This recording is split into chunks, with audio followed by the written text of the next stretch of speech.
할렐루야. 안녕하세요. 전 알렙TV의 알렙 목사입니다.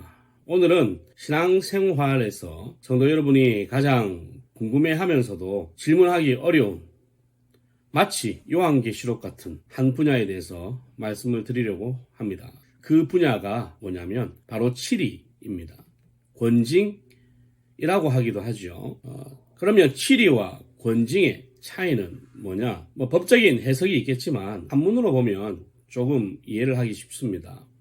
치리는 다스릴 치자에 다스릴 리입니다. 권징은 저울 추에 벌할 징인 거죠. 징계, 징벌할 때 말이죠. 그러니까 이 권징이라는 것은 치리의 한 형태입니다. 목회라고 하는 것, 그리고 사역이라고 하는 것은 법이 있는데 그 법과 질서 안에서 다스린단 말이죠. 당회나 이 재판기관이라는 게 있어요. 그게 재판기관이 다스리는데 그 한 형태가 뭐냐면 권징이라는 거예요. 그래서 이제 교회가 가지고 있는 법, 그리고 벌, 징계, 징벌 이런 것이 무엇인지, 그리고 분명히 교회에 법이 있고 징벌 제도가 있는데 왜 저 사람은 징계를 주지 않느냐 하는 문제, 이런 것들을 차차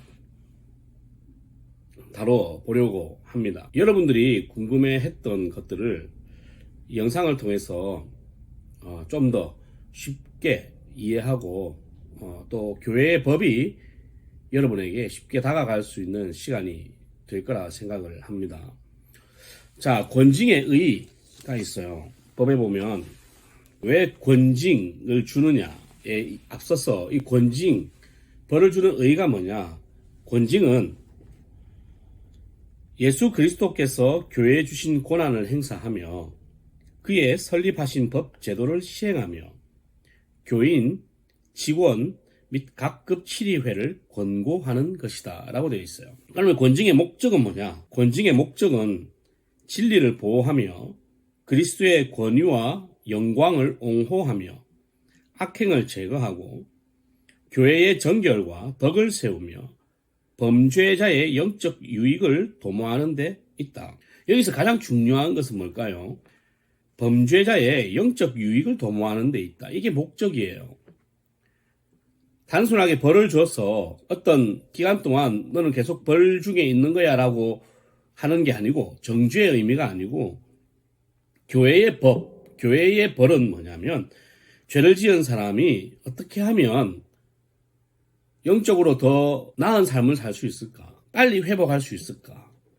하나님 앞에 회개하며 영적으로 더 유익하게 살 수 있을까를 고민하면서 집행하는 것이 권징이라는 거예요.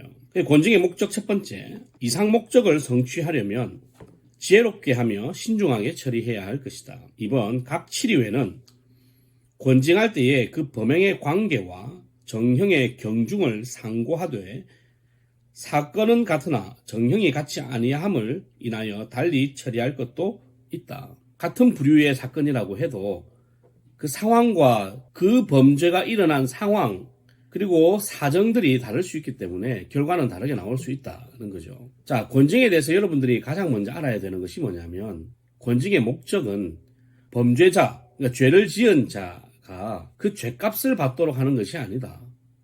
어떻게 하면 가장 이 사람이 영적으로 회복되고 회개할 수 있는 기회를 가질 수 있을까? 그런 방법이 없을까? 한 지체로서 이 사람이 빨리 회복되고 회개하고 하나님 앞에 나아올 수 있도록 하는 방법이 없을까? 그리고 이 사람과 이 죄로 인하여서 무너져버린 이 교회에 대한 성도의 마음, 그리고 성도들의 상처를 어떻게 하면 빨리 회복할 수 있을까를 고민하여 결정하는 것이, 그리고 주는 것이 권징이라는 거예요. 넌 사기쳤으니까 몇 년, 이런 개념이 아니다. 세상의 법은 벌을 받은 만큼 형벌을 받는 개념이지만 교회의 법은 죄를 지은 죄인이 회개하여 하나님 앞에 돌아오되 그 죄로 말미암아 입은 피해가 있어요. 성도들의 상처, 목회자들의 상처, 교회가 받은 상처, 이런 것들을 어떻게 하면 가장 아름답게 회복시킬 수 있을까를 고민하여 여러 가지 벌을 준다. 근데 그 벌이라는 개념이 징벌의 개념보다는 회복을 위해 도려내는 수술의 개념이다. 라고 생각을 하시면 되겠습니다. 이제 앞으로 차차 권징에 대한 이야기들을 많이 해 볼 겁니다. 아직 약속한 부목사에 대한 이야기 하지 않았는데 차차 제가 정리해서 말씀을 드리도록 하겠습니다. 오늘도 행복하시고요. 권징이 바로 서야 교회가 바로 섭니다. 요즘 한국교회, 세계교회의 문제가 권징이 없다는 거죠. 권징이 없다는 것은 죄를 그냥 가만히 보고만 있는 거다고 생각을 해요. 그러면 또 그 책임이 목사에게 있다고 생각하겠지만 권징의 종류를 여러분이 들으시면 내가 생각한 것보다는 권징은 이루어지고 있구나라는 것을 또 느끼게 되실 거예요. 그만큼 목회와 사역이라는 것은 어렵습니다. 여러분들을 다 보호하고 살려주고 지켜주기 위한 또 여러분이 알지 못하는 많은 일들이 있으니까 권징에 대해서 잘 배우셔서 믿음 생활 잘 하시기를 바랍니다. 할렐루야.